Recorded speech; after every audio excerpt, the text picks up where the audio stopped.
Hi, it's Kathy Millett from Net Branding. Be seen, be heard, be found online. I did a presentation this morning and thought it would be appropriate to actually bring you a few things and take away that people in the audience found of value. And that really covered some of what I believe are the myths and time wasters of digital and digital marketing. So what would they be? Let's think about your social media posts. Often when we do basic free posts on social media, they're not getting the extension of reach that we once had. You know, way back 12, 13 years ago when we did a Facebook post, most people who had connected with us would have seen the post. It's no longer the same. And so depending on your digital strategy, I think there needs to be some thought around doing social media posts and then advertising those posts so that they get the best value for you that you want and achieve your business objectives. The next thing I referred to in the presentation was boosting posts. Now we all know there's the little button on a post that goes boost the post. Now if we do that, ultimately we're putting that advertising into Facebook's hands or Instagram's hands, rather than being strategic around how we want that post to be published and how that post should be promoted. And so often I look at that blatant boosting of posts more as hope marketing, hoping that it lands up in front of your target audience, hoping that it lands up in front of the persona you're trying to reach, but also hoping that it achieves your brand strategy and the things that you're wanting to do online. And so as in terms of how we promote, we actually never use that high level boosting facility because we don't believe it achieves the goals that you need to achieve or our clients need to achieve for their advertising spend.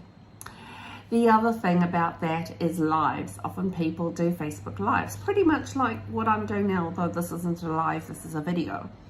And it is a one-hit wonder because it lands up in the feed and it has a very short life in that feed. So the question that I have, myth or time waster, how do you take something which is value-added content and ensure that it becomes valuable for you to move on with?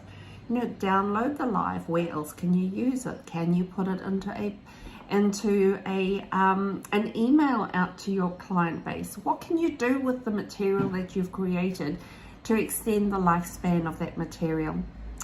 We often also hear, the myths and time wasters, build it and they will come. How often don't I hear, well, I've got a website, but I don't know how much traffic I'm getting. I've got a website and I haven't been found. Or I've started a podcast and there's no one there. All of those environments, in my opinion, need dedication and hard work. If you've got a website, it's a little bit like raising a child.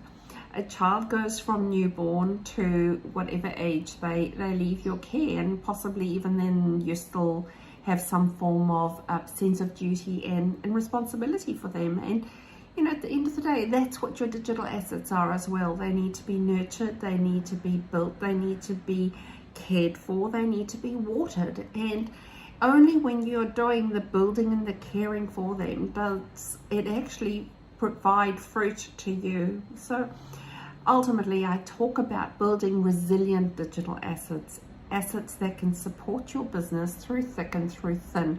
And that needs work. So, build it and they will come is an absolute myth. And then we've got the good old ebooks and downloads and PDFs.